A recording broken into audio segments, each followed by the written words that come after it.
welcome once again to my channel. In this video, I am going to tell you about the Coulomb's law.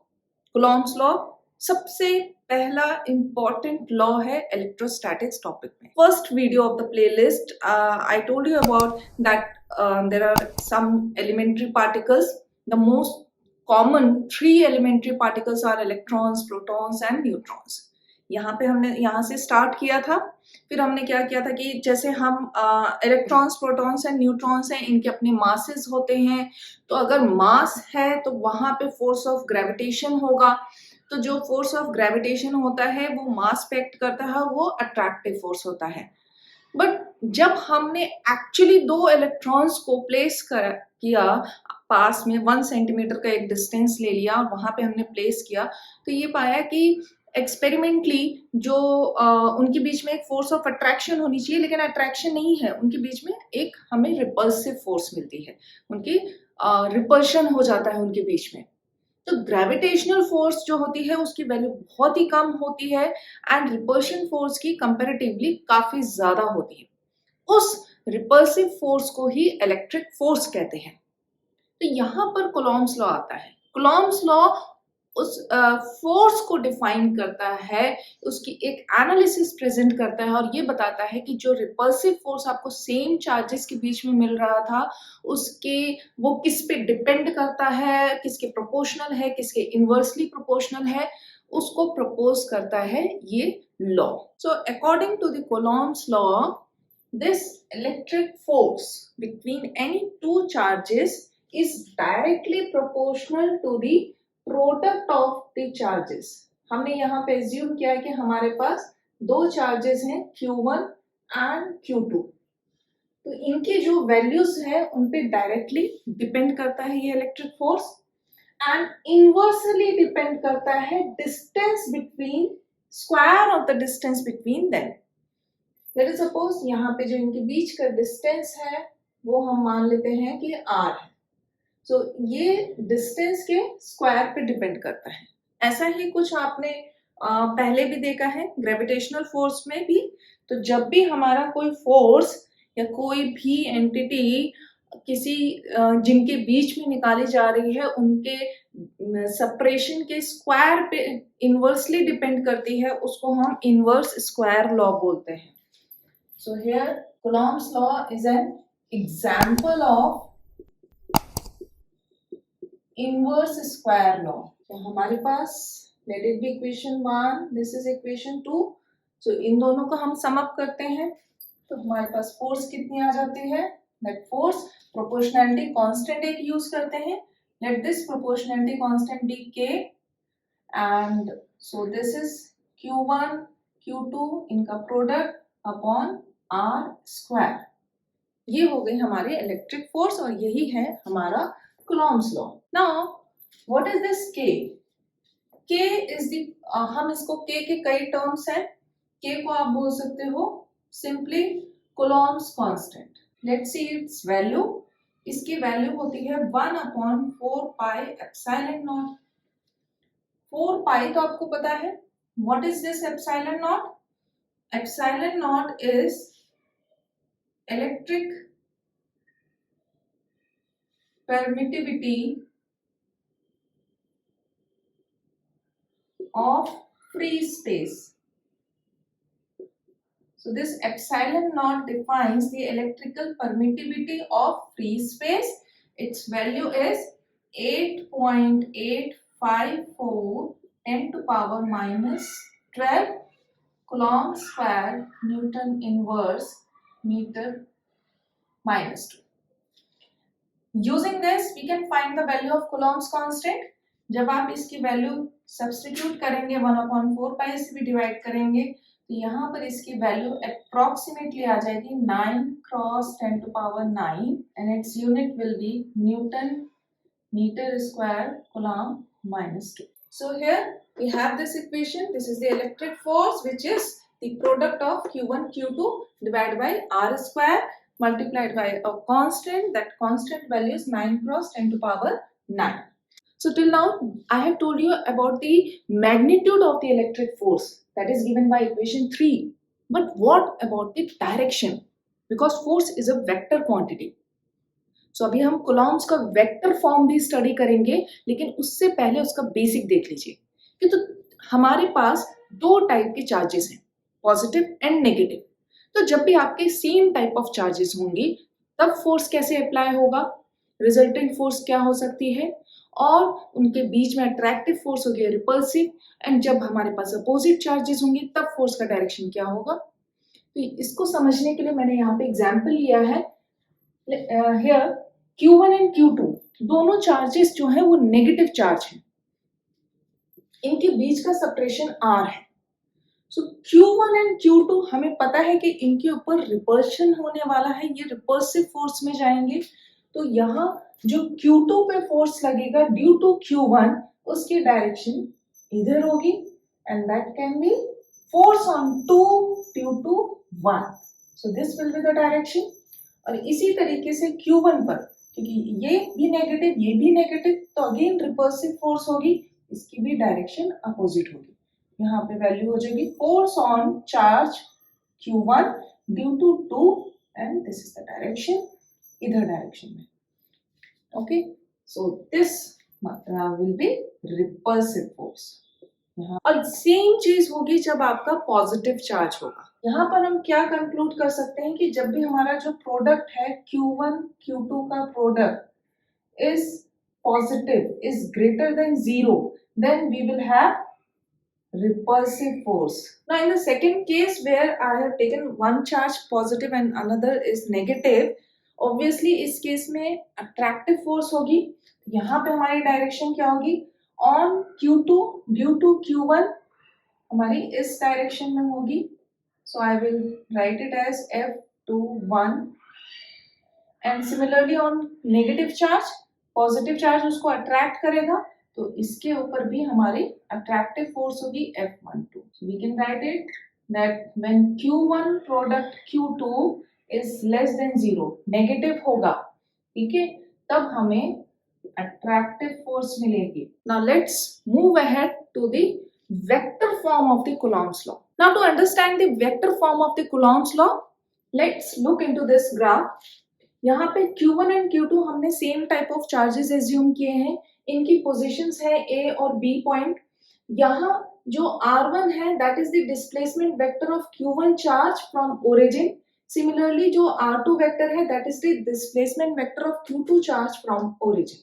सो इनके बीच में A and B जो positions हैं, इनके बीच में रिजल्टेंट वेक्टर भी होगा हमारा। Let's denote that resultant vector by R. Now, what will be the unit vector of Q2? इसकी डायरेक्शन क्या होगी, इसकी direction R21, this will be in this direction, and R12 unit vector इस direction में होगा। Okay. Now coming to the point of the force, क्योंकि दोनों ही same type of charges हैं, तो जो भी फोर्स होगी वो रिपल्सिव फोर्स होगी। So force on 2 due to 1 radially outward denoted by F21। Same Q1 पर जो फोर्स है ड्यू टू Q2, ये भी इसी डायरेक्शन में आउटवर्ड पर होगा, F12 से हम इसको डिनोट करेंगे। Now let's write the expression for these forces. So the force on charge 1 due to 2 is given by K, product of the charges Q1 and Q2, and now see F12 is in the direction of this unit vector R21, so we will take the unit vector R21 and show the square of the distance between them, R21. Okay, and another form of writing this force is K Q1 Q2. If I write it like this, R21 Q, and this is R vector 21. Similarly, you can write the force on charge 2 due to charge 1. That is F21 charge on 2 due to 1. It is given by K Q1 product Q2, that is the same, and the direction is towards this R12. So I will write R12 and square and the unit vector R12. So this is equation 3 और K Q2 R12। यहाँ पर अगर आप R vector लिख रहे हो R12 तो आपकी जो भी फोर्स की डायमेंशन है वो चेंज नहीं होनी चाहिए, R12 एंड इधर R12 का क्यूब हो जाएगा। तो ये मिस्टेक नहीं करनी है। यूनिट वेक्टर डायमेंशन लेस होता है लेकिन ये एक डिस्प्लेसमेंट वेक्टर है, इसीलिए यहाँ पर क्यूब हो गया। So in this way you will write the force on one charge due to another. And now what is the relation between F12 and F21? देखिए जब हम डिफाइन करते हैं F12 then it is depending on the vector R21 and R21 is negative of R12. I hope इतना आपको vector calculus आती होगी। This is equation 5. Using this, we can write that force on charge 1 due to 2 is just the opposite of the force. Direction इसकी opposite हो जाएगी, magnitude same ही रहेगा on F21. So this is the relation between these two forces. दोनों ही same type of charges हैं, इसीलिए repulsive force है। अगर ये attractive होंगी तो ये inward direction में होगी, इसको बोलते हैं radially outward.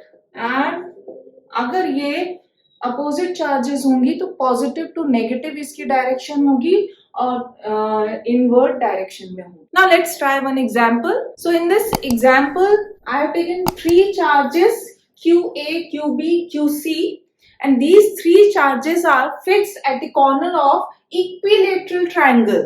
Equilateral triangle means all the sides are same and the side is 5 centimeter. Now find the electric force on QC due to rest of the 2 charges. So let's first draw this triangle. Now you can see that QA is positive charge, QC is positive charge. So what will be the direction of the force? Repulsive force hogi.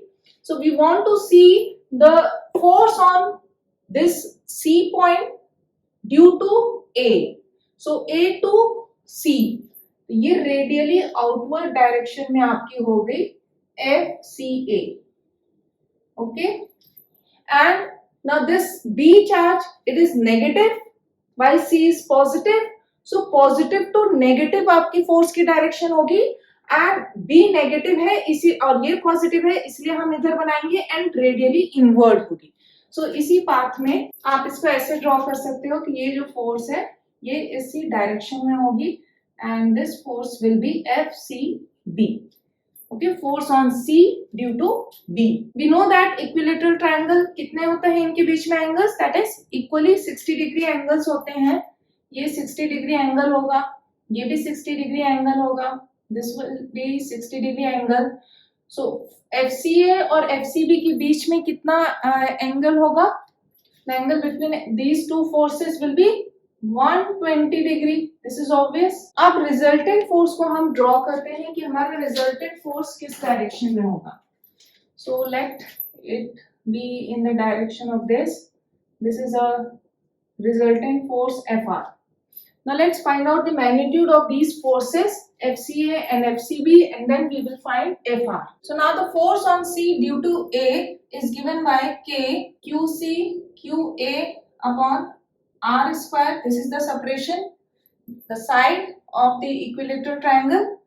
Now putting the values, value को हम जब place करेंगे, K की value है 9 cross 10 to power 9, QC की value है 1 cross 10 to power minus 7 and QA is 5 cross 10 to power minus 7 coulombs. Okay, now the R is the distance, that is 5 centimeter. इसको metre में convert करेंगे तो आ जाएगा 5 cross 10 to power minus 2 इसका square. तो इसको जब हम सॉल्व करेंगे तो वैल्यू हमारी आएगी नियर अबाउट 0.18 न्यूटन। ये हमारी वैल्यू आएगी FCA की। और इसी तरीके से आप फटाफट FCB निकालिए। FCB will be 9 cross 10 to power 9, 1 cross 10 to power minus 7 and QB is 2.5 10 to power minus 7. Distance between them is 5 cross 10 to power minus 2 का स्क्वायर। इसको हम डायरेक्टली कर सकते हैं, हमारा सारा ही पार्ट सेम है, यहाँ पे डिफरेंस सिर्फ 5 है और ये 2.5 है, तो ऑब्वियसली जो FCB की वैल्यू होगी that will be half of FCA। तो मैं डायरेक्ट इसको लिख देती हूँ, this will B 0.09 Newton. Now what will be the resultant force? Resultant force formula is FCA square plus FCB का square plus 2 of FCA FCB multiplied by cos 2 theta. Okay, cos 2 theta लिखो, या फिर हमें पता है कि this angle is, we can write it as let it be better to write directly 120 degree. So this cos theta is the angle between FCA and FCB। कई बार आप इसमें कंफ्यूज हो जाते हो, आप रिजल्टेंट और किसी एक फोर्स के बीच का एंगल ले लेते हो। नहीं, ये दो जो हमारे फोर्सेस आए हैं उनके बीच में टोटल एंगल कितना है उसको हमें कॉस प्रोडक्ट के साथ में रखना है, उसका हमें कॉस निकालना है। तो यहाँ पे कॉस 120 डिग्री होगा। जब इस वैल्यू को आप सॉल्व करेंगे तो FR आएगी 0.16 Newton. So this is the resultant force। इन दोनों के बीच में 120 डिग्री है, बट FR की डायरेक्शन क्या होगी? तो हम with respect to FCB भी निकाल सकते हैं। Let theta be the angle between resultant force and FCB। ये जनरल फॉर्मूला होता है, और हम जब FCA and FCB की वैल्यू प्लेस करेंगे then theta will comes out to be 90 degree. That means ये जो एंगल है ये 90 डिग्री है, तो फिर आपका ए कितना एंगल होगा? This will comes out to be 30 degree. यहाँ पर मेरे से एक बहुत ही इंपॉर्टेंट पॉइंट रह गया था regarding this. We have seen that F12 the force on 1 due to 2 is opposite of the force on 2 due to 1। Direction opposite है, ये एक तरीके से एक्शन एंड रिएक्शन का ही फॉर्म है। दैट्स व्हाई कूलॉम्स लॉ जो है वो हमारा न्यूटन्स थर्ड लॉ को भी फॉलो करता है। I hope you like this video, so please share it with your friends and subscribe my channel. In case if you have any queries or numerical problem, then please mention in the comment section. You can mail me also. Thank you so much and have a nice day.